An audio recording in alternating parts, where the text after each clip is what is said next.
Okay, I had an I-cord Bindoff disaster. Can I get through it? Can I fix it? Come along and see. Hello crochet friends. I'm so happy to see you today. Okay, I can't see you. I'm so happy you're here with me. Friends, I'm Benita from Benita Tedder's Design. I'm a teacher, I'm a maker, and I'm a designer. So, you may notice my video looks different today. That is because my camera broke, and so now I am using my computer instead. So that's why things look a little different. I had a disaster. Yes, the bottom worked really well, but the top not so much. Let's go with what went wrong. And by the way, I'd really love to see your disasters. So on the bottom, when I did the bottom of my little shirt, my shirt that I've been doing for a little while now. Where is it? Where is it? Come on, show me, show me. So down the bottom, it worked so nice.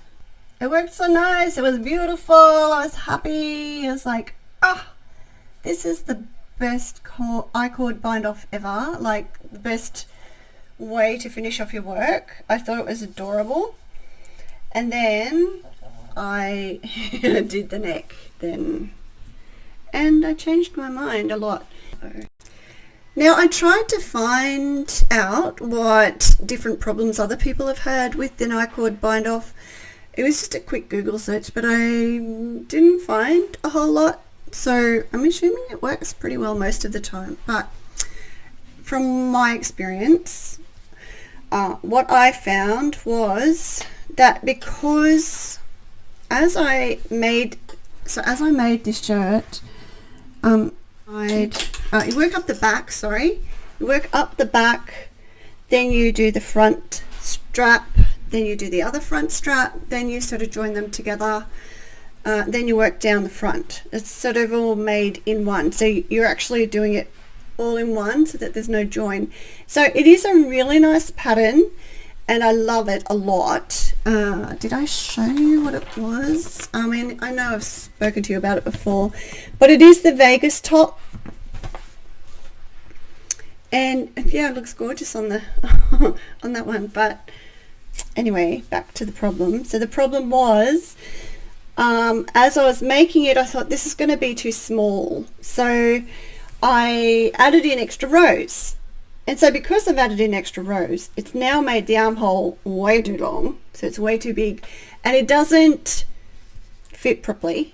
It's just too long. It's gapey. It's not what I wanted.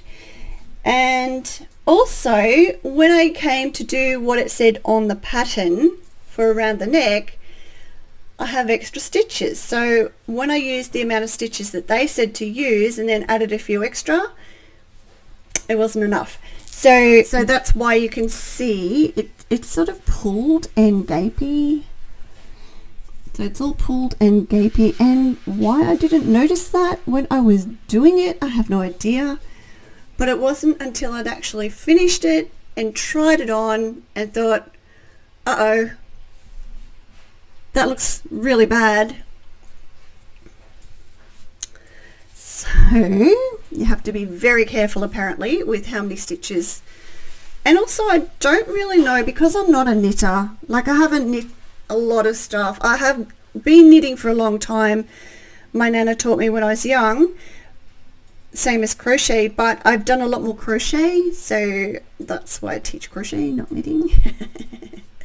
I've done a lot of different knitting, crochet. I loved doing the blankets, and I love doing all the granny square blankets things, and I love doing all the doilies. Like doilies when I was young were all the go. So I made so many doilies and things. I don't know what happened to them, but I don't have them anymore. But anyway, back to knitting.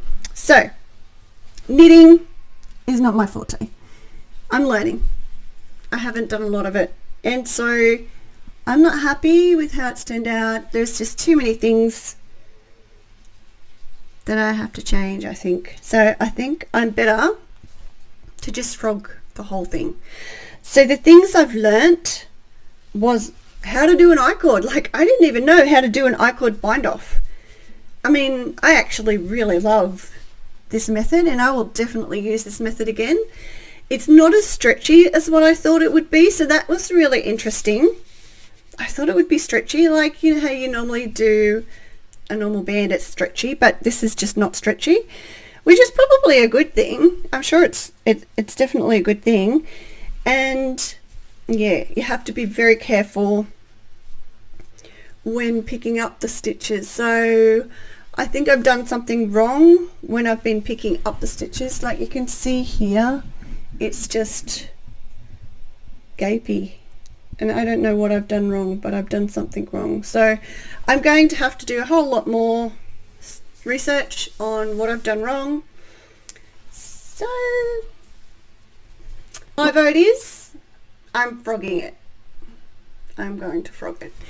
So the other thing I learnt while making this top is how to knit in one piece. So knitting up the back, knitting first the first side, the second side, then joining it together and working it all in the round. So it's all worked in the round. I love it. It's really clever. It's a really clever pattern. So that's another thing I learnt while making this top. So it has been full of learning, and I guess something I haven't learnt is how to gauge swatch. I skipped it. I thought, oh look, I'll just work it out as I go.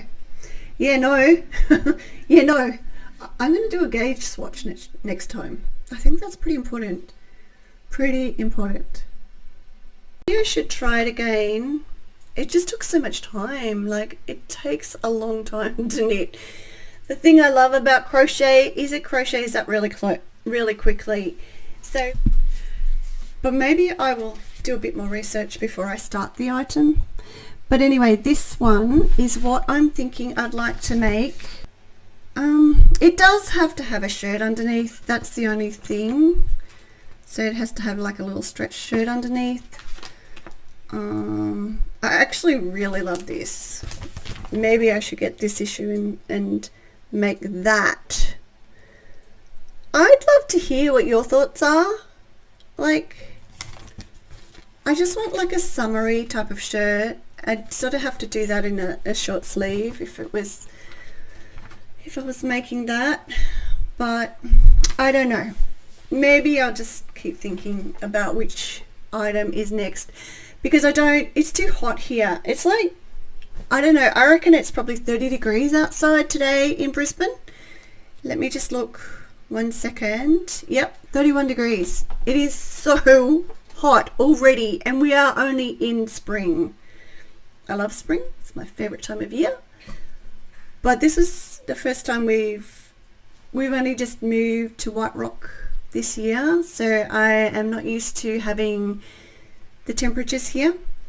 In Brisbane itself, it was a lot more constant. It didn't change, it didn't vary as much, whereas we're a bit more inland now, so we do get those fluctuations now, which is fine. I mean, it's beautiful out here. I love it.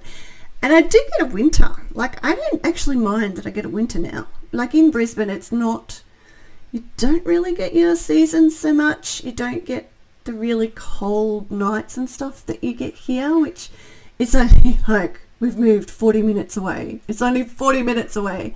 And it's so different. You wouldn't believe how different it can be. But I'm actually enjoying it here. I love it here. It's a really, really nice place to live. It's a bit further out of the city. There's just beautiful people around. More country people, I'd say. More country and more relaxed than the city. So, not that I didn't love where I lived. I did love where I lived as well. Brisbane's beautiful. But yeah, we're enjoying it out here too. We have a beautiful house out here. It's lovely. Anyway, that's my that's my take on today. Please do like and subscribe so that other people who are interested in crochet and knitting and de-stashing their yarn can find our channel. So thank you so much for joining me today.